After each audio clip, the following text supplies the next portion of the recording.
नमस्कार, मैं आपके साथ आंचल कादियान। आप देख रहे हैं माहौल टाइट है। उत्तराखंड के मदरसे अब संस्कृत विद्यालय बनने वाले हैं। चौंकिए मत, ये सच है, क्योंकि उत्तराखंड में मदरसे बोर्ड ऐसा प्लान तैयार कर रहे हैं जिसके मुताबिक मदरसे में छात्रों के सिलेबस में अब संस्कृत को भी शामिल किया जाना है। मदरसे बोर्ड के इस फैसले के बाद इस पूरे मुद्दे पर सियासत शुरू हो गई है। कई मुस्लिम धर्मगुरुओं ने इस पूरे फैसले का विरोध भी शुरू कर दिया है। अब ऐसे में सवाल ये उठ रहा है कि आखिर मदरसों में संस्कृत पढ़ाए जाने पर मुस्लिम धर्म गुरुओं को ऐतराज क्यों है? खतरा क्या है?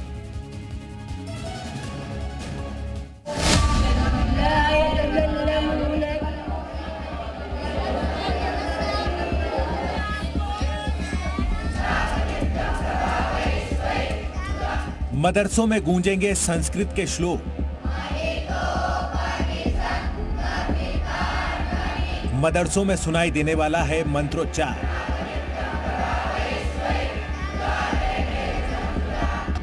जिस तरह गुरुकुल में पढ़ने वाले बच्चों को संस्कृत का पाठ करवाया जाता है, गीता के श्लोक कंठस्थ करवाए जाते हैं, ठीक उसी तरह अब उत्तराखंड के मदरसों के छात्र भी संस्कृत के श्लोक सीखने वाले हैं।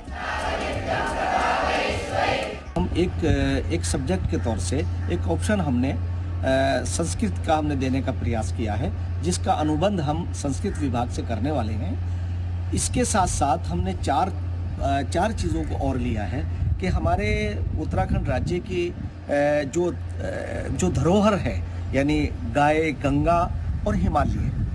उत्तराखंड मदरसा बोर्ड राज्य में मदरसों में वैकल्पिक तौर पर संस्कृत शिक्षा लागू करने जा रहा है, जिसके तहत अगले सत्र से मदरसों में संस्कृत भाषा पढ़ाई जाएगी। इसके लिए संस्कृत के जानकार शिक्षकों की नियुक्ति मदरसों में की जाएगी। उत्तराखंड मदरसा बोर्ड उत्तराखंड में एक बड़ा फैसला किया है। अब मदरसों में पढ़ने वाले छात्रों को संस्कृत पढ़ाई जाएगी। इसके लिए मदरसा बोर्ड संस्कृत विभाग से करार करने जा रहा है, ताकि उत्तराखंड के सभी मदरसों में पढ़ने वाले बच्चों को संस्कृत पढ़ाई जा सके। उत्तराखंड के मदरसों में अभी एनसीईआरटी सिलेबस के तहत पढ़ाई हो रही है। उत्तराखंड में कुल 416 मान्यता प्राप्त मदरसे हैं, जिसमें करीब 46,000 बच्चे पढ़ रहे हैं, जो तकनीकी शिक्षा भी हासिल कर रहे हैं, लेकिन इन्हें अब संस्कृत की शिक्षा का रास्ता साफ हो गया है। उत्तराखंड के मदरसों में बच्चों को बेहतर तालीम देने के लिए उत्तराखंड में 6 राष्ट्रीय कार्यक्रमों को लागू करने की तैयारी शुरू हो चुकी है, जिसके तहत मदरसों में बच्चों को संस्कृत के साथ साथ गोरक्षा, हिमालय संरक्षण, आपदा प्रबंधन, टीकाकरण, जनसंख्या नियंत्रण, जल संरक्षण जैसे पाठ भी पढ़ाए जाएंगे। मतलब बदलते वक्त के साथ धामी सरकार मदरसों का सिलेबस भी अपडेट कर रही है, ताकि यहाँ तालीम हासिल करने वाले बच्चे देश दुनिया के बाकी बच्चों के साथ कदम से कदम मिलाकर चल सके। ब्यूरो रिपोर्ट, जी मीडिया। उत्तराखंड मदरसा बोर्ड के फैसले पर मुस्लिम पर्सनल लॉ बोर्ड ने विरोध जाहिर किया है। हाफिज नूर अहमद अजहरी ने कहा है कि अगर सरकार मदरसों में संस्कृत पढ़ाना चाहती है तो स्कूलों में भी अरबी और उर्दू पढ़ाई जाए। उत्तराखंड बोर्ड है, जो उत्तराखंड जो मदरसा बोर्ड है, उस पर सत्ता और पावर का उसके साथ जो दुरुपयोग करने की कोशिश की जा रही है कि उसमें संस्कृत जबान अलाउ की जाए कि मदरसों में संस्कृत भी पढ़ाई जाएगी। ऐतराज़ नहीं है हमें, लेकिन जो हिंदी अंग्रेजी बोर्ड हैं, जो सीबीएसई बोर्ड हैं, हिंदी बोर्ड की जो तालीम दी जा रही है, क्या उनमें भी अरबी और उर्दू को तरजीह दी जाएगी? अरबी और उर्दू पढ़ाने की व्यवस्था की जाएगी? तो चलिए अब ग्राउंड जीरो का रुख कर लेते हैं। इसी पर चर्चा करने के लिए देहरादून से हमारे सहयोगी राम मनोज, हरिद्वार से करण खुराना आपसे कुछ देर बाद जुड़ेंगे, सहारनपुर से नीना जैन, लखनऊ से विशाल सिंह, अलीगढ़ से मनीष शर्मा। सबसे पहले देहरादून का रुख करते हुए राम मनोज, आपके पास आते हुए, देखिए अब गुरुकुल की तरह ही मदरसों में भी संस्कृत जो है वो पढ़ाई जाएगी, लेकिन इस पर ऐतराज शुरू हो गए। आपत्ति किस बात को लेकर? देखिए, सबसे पहले तो आपको ये बता दें कि उत्तराखंड मदरसा बोर्ड ने ये प्रस्ताव तैयार किया है कि उत्तराखंड में जो मदरसे हैं उसमें जितने भी बच्चे पढ़ते हैं, बाकायदा उनको अब संस्कृत भी पढ़ने का मौका मिलेगा। एक ऑप्शन उनको मिलेगा कि वो संस्कृत भी पढ़ सकेंगे। लेकिन इसमें किस तरह का ऐतराज है, और इस वक्त जी मीडिया की टीम एक मदरसे में है और यहाँ पे बच्चे भी हैं, तस्वीरों के जरिए दर्शक देख भी सकते हैं। ये वही बच्चे हैं जिनको अब संस्कृत पढ़ाने की बात कही जा रही है और यहाँ पर उनके टीचर भी हैं। तो हम उनसे ही इस इस बात का सवाल का जवाब लेते हैं कि आखिर में अब जो अब ये कहा जा रहा है कि आप लोग अब यहाँ पर जो अभी अपने दीन की तालीम देते हैं उसके साथ में संस्कृत भी पढ़ाएंगे, तो आखिर में अब वो कैसे पढ़ाई जाएगी और क्या ऐतराज क्या है, क्या पढ़ाने में कोई नेम इस पहल का स्वागत करते हैं कि उत्तराखंड मदरसा बोर्ड ने प्रस्ताव दिया है कि संस्कृत पढ़ाई जाए। हम इसका इस्तकबाल करते हैं और उत्तराखंड मदरसा बोर्ड से ये मांग करते हैं कि जो 415 मदरसे रजिस्टर्ड हैं उनमें 415 शिक्षक चाहिए। 16 से बंद है, उसकी तनख्वाह नहीं आई है, तो उनकी तनख्वाहों का इंतजाम कहाँ से होगा? हमारी सरकार से ये मांग है। तो संस्कृत पढ़ाने के लिए आप लोग तैयार हैं? बिल्कुल तैयार हैं, लेकिन उसके टीचर भी चाहिए हमें, क्योंकि हम तो पढ़ा नहीं पाएंगे, उसके लिए अलग टीचर चाहिए, उनके लिए सरकार इंतजाम करे। और अभी जिस तरह से पढ़ाई हो रही है ऐसे में एक विषय मिलेगा, ये अच्छी बात रहे कि कम से कम संस्कृत भी पढ़ेंगे। हाँ, उसमें कोई आपत्ति नहीं है, लैंग्वेज है, पढ़नी चाहिए। हम NCERT सिलेबस पढ़ाते हैं मदरसे की साथ साथ, तो उसमें संस्कृत भी पढ़ाएंगे, लेकिन हमें संस्कृत का टीचर भी तो चाहिए। बिल्कुल, देखिए एक सवाल उठ रहा है कि आखिर में जो 415 पूरे प्रदेश में मदरसे हैं, अगर उन मदरसों में संस्कृत पढ़ाई जानी है तो सबसे पहला यही है कि आखिर में उतने टीचर कहाँ से आएंगे। बच्चों से भी जान लीजिए कि वो संस्कृत पढ़ने में इंटरेस्टेड है या नहीं है। तो कुछ बच्चों से भी जानते हैं कि आखिर में क्या ये संस्कृत पढ़ना चाहते हैं। सर, आप ऐसे बच्चों से आप बात कराइए जो आपके बड़े बच्चे हैं, जरा सामने आ जाएं ताकि उनसे हम सवाल ले लेते हैं कि वो संस्कृत अगर इन मदरसों में पढ़ेंगे तो वो तैयार है या नहीं। आप आइए, आप बताइए कि आखिर में संस्कृत पढ़ने के लिए तैयार हैं अब यहाँ पर? जी। अच्छा, तो एक विषय आपको मिलेगा तो संस्कृत भी पढ़ेंगे? जी। और दूसरे कोई बच्चे जो हमारे साथ में, चलो आप लोग सामने आओ, जो बड़े बच्चे हैं वो सामने आ जाएं, उनसे भी जान लेते हैं कि अगर मिलता है तो ऐसा मौका मिलेगा तो आप लोग संस्कृत भी पढ़ेंगे? जी। तैयार हैं सभी लोग? जी। आप बताओ। जी, पढ़ेंगे। कोई किसी तरह का एतराज नहीं। तो अगर संस्कृत मिलता है कैसे लगेगा फिर? ठीक है। ठीक है जी। तो देखिए फिलहाल जो बच्चे हैं वो ठीक है रामानुज, यानी बच्चे तो पढ़ने के लिए इच्छुक है ही, लेकिन इस पूरे मसले को लेकर के सियासत जो है वो भी हाई हो चुकी है। कई लोगों की तरफ से प्रतिक्रियाएं, मुस्लिम धर्मगुरुओं की तरफ से प्रतिक्रियाएं मिल रही हैं कि थोपा नहीं जाना चाहिए। हरिद्वार का रुख कर लेते हैं, करण खुराना हमारे साथ जुड़े हुए हैं। करण, देखिए हमने अभी देहरादून का रुख किया, रामानुज जो है वो मदरसे में ही थे, बच्चे तो जो है वो चाह रहे हैं कि हमें संस्कृत पढ़नी है। वहां पर जो टीचर्स थे उनका कहना है कि हम संस्कृत पढ़ा देंगे लेकिन हमें टीचर चाहिए, हम नहीं पढ़ा पाएंगे। हरिद्वार में इस पूरे मसले को किस तरीके से देखा जा रहा है? देखिए, बिल्कुल बताना चाहूंगा कि संस्कृत हमेशा धर्मनगरी के लिए तो एक महत्वपूर्ण भाषा रही है और मदरसों में अगर इसको पढ़ाया जाए उसके लिए क्या सोचते हैं आम जनता, उससे एक बारी बात करना चाहेंगे। ये मदरसों में संस्कृत पढ़ाने की बात कही जा रही है, तो क्या आप सोचते हैं कि ऐसा होना चाहिए, नहीं पढ़ाना चाहिए? तो उसका क्या एक हल या क्या उसका आप निष्कर्ष देखते हैं, क्या उसका अच्छा रहेगा? भाई संस्कृत हमारे वहाँ पढ़ाई जाती है तो बाद में विस्तार कर लेगा जी, और क्या कहते हैं उससे भारत सदस्य बनेगा जी। तो सरकार को भी इसके लिए कदम उठाने चाहिए। चलिए ठीक है, करण लौटेंगे आपके पास। सहारनपुर का रुख करते हुए नीना जैन हमारे साथ बनी हुई है। नीना, आप ही के पास आते हुए वहां पर क्या स्थिति देखने को मिल रही है? जो उत्तराखंड में फैसला लिया गया है, 400 से ज्यादा मदरसे उत्तराखंड में हैं, अब कहा जा रहा है कि इन मदरसों में संस्कृत भी पढ़ाई जाएगी उर्दू के साथ साथ, लेकिन उलेमाओं की तरफ से कहा जा रहा है थोपा नहीं जाना चाहिए, जो बच्चे पढ़ना चाहते हैं वो पढ़ सकते हैं। बिल्कुल, देखिए उत्तराखंड में जहाँ लोग इसके फैसले का स्वागत करते हैं, वही हम सहारनपुर के लोगों से जानते हैं कि इस फैसले को लेकर क्या सोचते हैं। मदरसे में अब बच्चे संस्कृत पढ़ेंगे, क्या कहेंगे इस फैसले को लेकर? मैं शहीद अहमद सिद्दीकी, नुमाइंदा पार्षद वार्ड 9 से मैं ये कहना चाहता हूँ, उर्दू के साथ सौतेला व्यवहार की, अगर संस्कृत पढ़े, हम संस्कृत का विरोध नहीं कर रहे, हम ये कह रहे हैं उर्दू को भी लाजमी किया जाए, इनकी उर्दू को भी पढ़ाया जाए, उर्दू भी अनिवार्य की जाए। मदरसे में तो उर्दू पढ़ाई ही जाती है। जहाँ उर्दू पढ़ाई जाती है वो अच्छी बात है, जहाँ नहीं पढ़ाई जाती वहाँ उर्दू भी पढ़ाई जाए, उर्दू को भी अनिवार्य किया जाए संस्कृत के साथ साथ, क्योंकि हिंदी की बहन है उर्दू। अल्लामा इकबाल ने शेर कहा था कि सारे जहाँ से अच्छा हिंदुस्तान हमारा, हम बुलबुले हैं उसकी ये गुलसिता हमारा। तो हिंदुस्तान जो है तहजीब का मुल्क है, यहाँ आइएगा, बैठिएगा, तशरीफ लाइएगा, जनाब कैसे मिजाज है, ये सब उर्दू के ही अल्फाज है। तो ये तो इतनी प्यारी जबान है, इतनी शीरीन जबान है, इतनी मीठी जबान है, तो इसको अनिवार्य किया जाना चाहिए। बिल्कुल, हम और लोगों से जानते हैं, क्या कहेंगे आप? बिल्कुल, जैसा हमारे अभी उर्दू के साथ पेशेदा व्यवहार नहीं होना चाहिए। संस्कृति तो सबको ही पता है, सीखते भी है लोग, लेकिन अगर उर्दू की बात की जाए तो उर्दू हर आदमी बोलता है, आप भी बोलते हैं, हम भी बोलते हैं। हिंदी के साथ उर्दू ही मिक्स होती है जब हमारी जबान हिंदी बनती है। खाली हिंदी आप नहीं बोल सकते, खाली संस्कृति आप नहीं बोल सकते। बिल्कुल, तो उर्दू को भी अनिवार्य करना चाहिए स्कूलों में।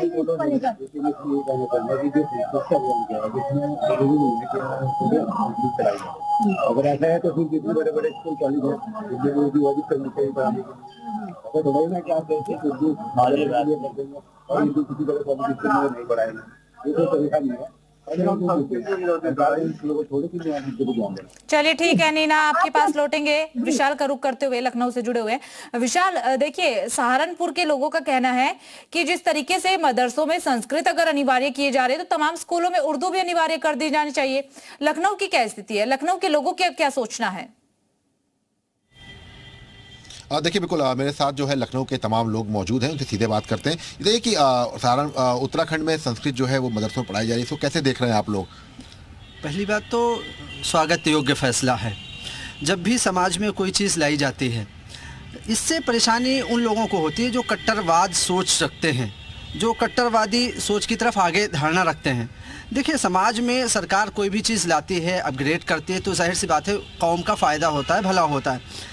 पहले से और अब में बहुत फ़र्क आया है। जब से कंप्यूटर साइंस और हिंदी, मैथमेटिक्स, अंग्रेज़ी और अब संस्कृति का मामला आया है, देखिए इससे कट्टरवादियों को परेशानी हो सकती है, आम जनता का इसमें भलाई है। कैसे देखते हैं इसको जो है अगर संस्कृत पढ़ाई जाए? ये अच्छा फैसला है सरकार का और इस फैसले को आना चाहिए और सारी भाषाएं पढ़ाई जानी चाहिए, जिससे लोग डॉक्टर, इंजीनियर और सारे लोग शिक्षित होके समाज में आएँ।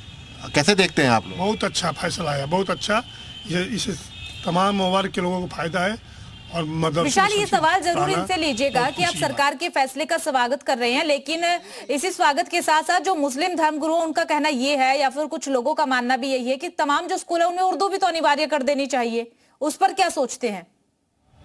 देखिए बिल्कुल, देखिए जो उत्तराखंड में चूंकि मदरसों में संस्कृत को लेकर, लेकिन जो मुस्लिम धर्मगुरु ये कह रहे हैं कि स्कूलों में उर्दू भी अनिवार्य कर देना चाहिए, तो इसको कैसे देखते हैं आप कि उर्दू भी अनिवार्य होना चाहिए स्कूलों में? अनिवार्य तो दोनों है इस देश में। हजारों सालों की संस्कृति है उर्दू और आपकी संस्कृति। तो संस्कृत की जहाँ तक बात आपने किया, पढ़ाया जाना मदरसों में ज़रूरी है या नहीं, संस्कृत एक पुरातन वैज्ञानिक परीक्षण से पैदा हुई संस्कृत एक ऐसी भाषा है। ये हम आपको संस्कृत में थोड़ा सा बोलते हैं। ओम हस्ति वर्षसम प्रसताम बृहद्दो आदित्य यतु संभव। एक हाथी का बल हमारे अंदर प्रवेश कर दिया जाए, ये एक वैज्ञानिक परीक्षण है। क्या नाम है आपका? मेरा नाम है अखंड प्रताप सिंह जी। ये बताइए कि ये जो बता रहे हैं कि लेकिन जो सरकार के फैसले पर जो मुस्लिम धर्मगुरुओं का कहना है कि उर्दू भी अनिवार्य कर देना चाहिए, तो कैसे देखते हैं आप? कुछ लोग समाज में हैं जो कमेंट करते हैं। जब एक अच्छी चीज़ का फैसला लिया गया है तो उसमें ये कमेंट ठीक नहीं है। संस्कृत अगर वहाँ अनिवार्य किया गया है तो उसको फले फूले बढ़े और अनिवार्य हो, ये इसके पक्षधर हम हैं।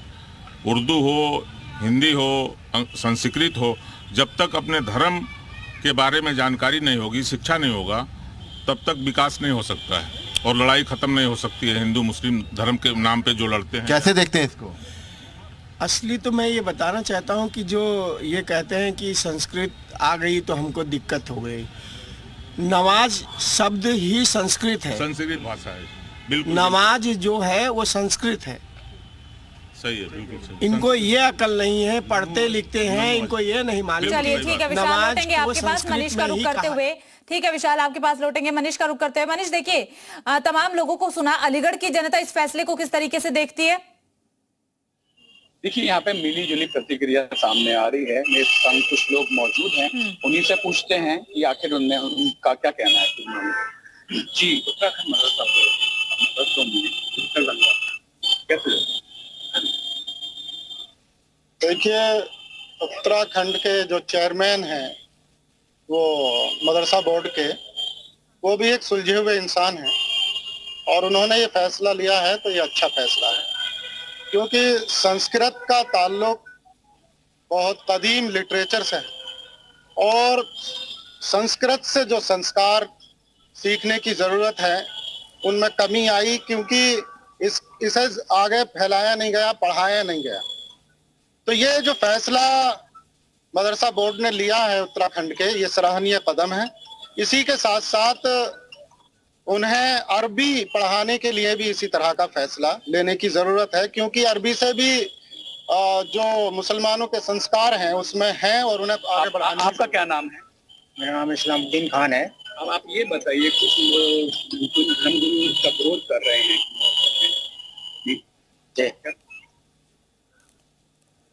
चलिए ठीक है मनीष, लौटेंगे आपके पास। राम अनुज का रुख कर लेते हैं। राम, देखिए तमाम लोगों की प्रतिक्रियाएं जो है वो मिली जुली ही है। कुछ लोगों का मानना है कि फैसला सही है, स्वागत योग्य फैसला, लेकिन कुछ लोगों का कहना ये भी है कि अगर संस्कृत अनिवार्य की जा रही है तो दूसरे स्कूलों में, तमाम जो स्कूल है वहां पर उर्दू भी लागू कर देनी चाहिए, वो भी अनिवार्य कर देनी चाहिए। इसे किस तरीके से देखा जाए? वहां पर जो लोग आपके साथ उपस्थित है, जो टीचर आपके साथ मौजूद है, उनसे सवाल लीजिए। बिल्कुल, जो टीचर हैं उन्हीं से जान लेते हैं। कुछ हमारे साथ में स्टूडेंट्स भी हैं मदरसे के, और उनसे भी जानेंगे।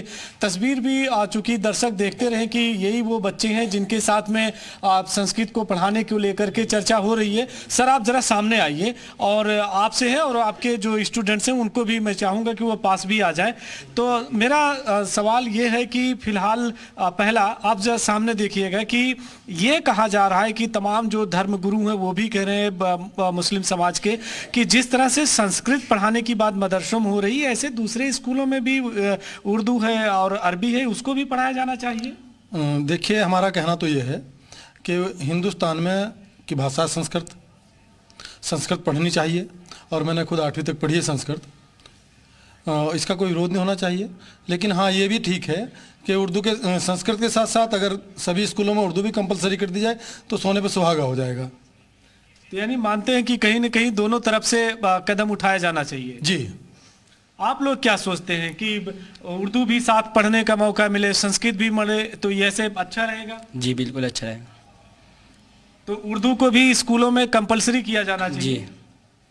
अब देखिए, आपने कहा तो आपके जो स्टूडेंट्स हैं वो भी कह रहे हैं, लेकिन एक बड़ा बहस का विषय बना हुआ है कि चूंकि मदरसे में संस्कृत, फिर इसके बाद आप लोग ये भी चाहते हैं कि दूसरे स्कूलों में उर्दू भी पढ़ाई जाए, तो एक तरह कंट्रोवर्सी बनी हुई है। कंट्रोवर्सी का तो इसमें कोई मामला ही नहीं है। संस्कृत जो है सभी स्कूलों में पढ़ाई जाती है, तो ऐसे ही मदरसों में पढ़ाई जाएगा। NCERT सिलेबस में है तो उसमें आपत्ति क्या है? और उसमें नया कुछ नहीं है, क्योंकि NCERT के सिलेबस में पहले से संस्कृत इंक्लूड है। संस्कृत ओब्लिक उर्दू ऐच्छिक सब्जेक्ट है, उर्दू पढ़ें आप या संस्कृत पढ़ें। तो अगर आप दोनों कंपलसरी करना चाहते हैं, दोनों कंपलसरी कर दीजिए। जहाँ संस्कृत पढ़ी जाएगी जिन स्कूलों में, वहाँ उर्दू पढ़ी जाएगी। जहाँ उर्दू पढ़ाया जाएगा वहाँ संस्कृत भी पढ़ाई जाएगी। क्यों ऐच्छिक कर रहे हैं आप?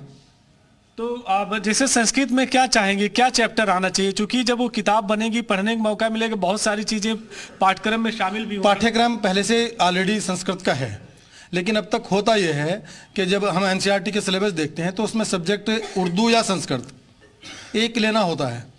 अगर आप संस्कृत पढ़ाना चाहते हैं तो फिर आपको कंपलसरी, दोनों कंपलसरी करने पड़ेंगे। आपने ऐच्छिक कर रखा अभी कि आप उर्दू ले लीजिए या संस्कृत ले लीजिए, तो इसमें आपत्ति नहीं कहीं, सिलेबस पहले से तय है। तो लेकिन जो बहस चल रही है वो इसी बात पे हो रही है, कोई धर्मगुरु कह रहे हैं कि नहीं उर्दू को भी कंपलसरी कर। नहीं, ये बहस का मुद्दा ही नहीं है। मैं बता रहा हूं कि जब हमारा जो सिलेबस है 8वीं तक का, उसमें उर्दू या संस्कृत दोनों में से एक लेना होता है, एक चॉइस करना होता है। तो जब हमें एक चॉइस करना है तो हमारे बच्चे उर्दू लेते हैं। अच्छा, जब आप एक बड़ा वाजिब सवाल है, चूंकि आपने कहा संस्कृत पढ़ा, कहीं ऐसा नहीं से क्या नुकसान होगा? नहीं, मैं तो बता रहा हूं कि जब उसमें सब्जेक्ट में लिखा होता है उर्दू या संस्कृत, तो हम ये चाहते हैं जब संस्कृत कंपलसरी हो रही है तो उर्दू भी कंपलसरी हो जाए। तो अगर संस्कृत पढ़ते हैं तो इसमें किसी तरह कोई आपत्ति तो फिर होनी? कोई आपत्ति नहीं है, कोई आपत्ति नहीं है। और संस्कृत का पहले सिलेबस तय है NCERT में। लेकिन आपने सवाल उठा दिया है कि टीचर कहाँ से मिलेंगे? हाँ, टीचर की दिक्कत है, क्योंकि मदरसे वालों के पास टीचर है नहीं। ठीक है, राम मनोज लौटेंगे आपके पास। नीना जैन का रुख करते हुए, नीना देखिए यहाँ पर जो है टीचर्स की आपत्ति उठ रही है कि ठीक है संस्कृत पढ़ा दीजिए मदरसों में, कोई आपत्ति नहीं है, लेकिन टीचर सरकार की तरफ से प्रोवाइड करवाने चाहिए। लेकिन ये भी कहा जा रहा है इसी के साथ साथ कि संस्कृत ओब्लिक उर्दू होता है, हमारे बच्चे उर्दू पढ़ते हैं।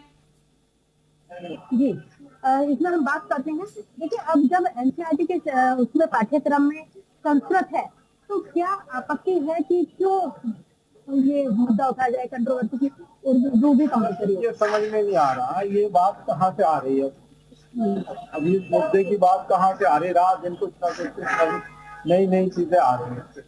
अरे भाई ये तो मदरसे वाले अपने पाठ में जानेंगे कि उन्हें संस्कृत पढ़ानी है या नहीं पढ़ानी है, लेकिन हम संस्कृत के विरोध में नहीं है। हमारा तो मानना ही है कि जहाँ उर्दू नहीं है वहाँ उर्दू भी अनिवार्य करनी चाहिए। आगे जो एक दफा का मुझे वाक़ा याद है, क्योंकि हमारे हिंदू बुजुर्ग भी जो है उर्दू लिखते थे, उर्दू बोलते थे, उर्दू आज भी बोलती जाती है। और वो मेरे साथ यहाँ घंटा घर से पंडित सोमदत्त वैद जी बैठ गए रिक्शा में, तो उन्होंने मेरे से बैठ के कुछ खास सवाल किया कि इन्नल्लाह अला कुल्ली शैइन कदीर का क्या मतलब है। मैंने कहा अल्लाह हर चीज पर कादिर है, वो तो देख रखता है। फिर उन्होंने कहा इन्नल्लाह यर्ज़ुक़ु मन यशाअ बिग़ैरि हिसाब, कि इसका क्या मतलब है। मैंने कहा अल्लाह ताला बेहिसाब देने वाला है, वही जात है। कहने लगे बेशक आपने सही कहा।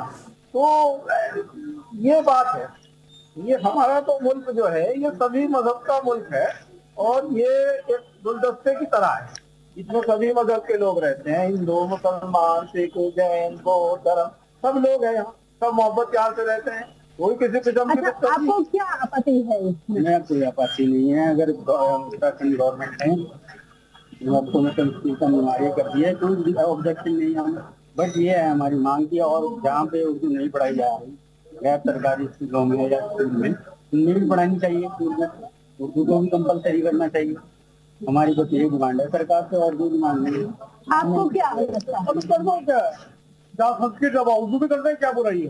पढ़ना ही तो है बच्चों ने, जो जैसे टीचर मिलेंगे पढ़ लेंगे, कोई बात नहीं, इसमें कोई इतराज वाली बात नहीं है किसी को भी। सरकार करती कर लो। मतलब आप ये कंट्रोवर्सी क्यों कि संस्कृत है तो उर्दू भी? वो हमारे कहने का मतलब ये नहीं, मेरे कहने का मतलब ये है कि अगर संस्कृत सरकार करिए तो पब्लिक राजी है, उर्दू भी पढ़ा दो, बच्चों को पढ़ा दे। अब उर्दू के भी टीचर ढूंढने पड़ेंगे, आपको संस्कृत के भी टीचर ढूंढने पड़ेंगे।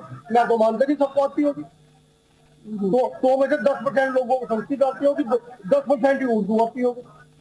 एक उर्दू का कागज मैं लेकर घूमा था पूरी मार्केट में, किसी से पढ़ा नहीं। संस्कृत में ऐसी सबसे नहीं पढ़ी जाएगी, तो में से एक से पढ़ी जाएगी। बिल्कुल, आप क्या कहेंगे इसको लेकर कि टीचरों की परेशानी आएगी सामने? देखो परेशानियां तो आती है, परेशानियों का इलाज होता है, जिस तरह से सरकार चल रही है, सरकार को समझना चाहिए। इतना कुछ नया आ रहा है कि संस्कृत की पढ़ाई जाएगी, अब मदरसों में ये बैन हो जाएगा, अब राष्ट्रगान पढ़ाया जाएगा, ये सारी चीजें क्या। ठीक है नीना, लौटेंगे आपके पास मनीष का रुख करते हुए। मनीष देखिए, कहा जा रहा है कि उर्दू भी पढ़ाई जानी चाहिए, संस्कृत पढ़ाई जा रही है, हमें कोई आपत्ति नहीं है, संस्कृत पढ़ाई जाए, लेकिन उर्दू भी पढ़ाई जानी चाहिए। लेकिन ऐसे में सवाल ये उठ रहा है कि अगर संस्कृत पढ़ाई जा रही तो आपको नुकसान तो कोई नहीं है ना, आप ये मांग क्यों कर रहे हैं कि उर्दू भी पढ़ाई जाए? आप इस मांग को एक्सेप्ट कर लीजिए, ठीक है हम संस्कृत पढ़ा लेंगे अपने मदरसों में। जी बिल्कुल बिल्कुल, ये आपकी बात बिल्कुल सही है। मैं यहाँ पे लोगों की ही प्रतिक्रिया लेता हूँ इस पूरे मामले। अच्छा ये बताइए, लोग मांग कर रहे हैं कि जैसे संस्कृत पढ़ाई जाएगी, क्या है उर्दू पढ़ाई जाए? मैं आपको एक बात बता दूं, ये मदरसे में जो संस्कृत पढ़ाने की बात, ये मुद्दा उठाया गया है, ये इससे पहले ये लोग कहाँ थे? और मदरसों में राष्ट्रगान होना चाहिए सबसे पहले, और मदरसों की जांच कर लेनी चाहिए इसमें किस मानसिकता के लोग पढ़ते हैं। इसमें देश विरोधी तत्व सिखाए जाते हैं। अनावश्यक रूप से जितने मदरसे चल रहे हैं इनको सरकार के द्वारा प्रतिबंध कर देना चाहिए। और जो इसमें इनके टीचर हैं, इन लोग की भी जांच कर लेनी चाहिए, इनके दिल में कितने देश प्रीति है। मेरा अमृतादी नाम है। आप ये बताइए। निश्चित ही ये फैसला बहुत ही स्वागत योग्य है। हमारी भारतीय संस्कृति का हिस्सा है संस्कृत। निश्चित रूप से पूरे देश में हमारे छात्र प्रत्येक भाषा के ज्ञाता होंगे, अनुभवी होंगे। जितनी ज्यादा से ज्यादा भाषाएं हमारे देश में, हमारे पूर्वजों ने 17 18 भाषाओं का ज्ञान हुआ करता था, वो आज है। मैं कह रहा हूँ हर एक विद्यालय में, मैं कहता हूँ कि कोचिंग सेंटर्स में, सब में वैकल्पिक होनी चाहिए संस्कृत। उर्दू हमारी संस्कृति नहीं है, मैं उसका स्वागत नहीं करता, ना मैं उसकी मांग करता हूं। यदि ऐसा होगा तो उसका हम विरोध करेंगे। चलिए आप बताइए कि क्या स्कूलों में उर्दू पढ़ाई जानी चाहिए जैसे मदरसों में संस्कृत पढ़ाई जाएगी? जी नहीं, मैं इसके लिए कभी स्वागत नहीं करूंगा। मदरसों में ही संस्कृत पढ़ानी चाहिए, और मैं तो ये कहूंगा मदरसों में संस्कृत पढ़ानी चाहिए और ना के हमारे स्कूलों में कभी उर्दू के लिए मैं कभी मांग नहीं करूंगा। ये हमारा भारत देश है। चलिए ठीक है मनीष, आप सभी का बहुत बहुत शुक्रिया हमारे साथ जुड़ने के लिए और तमाम चर्चा करने के लिए। फिलहाल माहौल टाइट में सिर्फ इतना ही, बाकी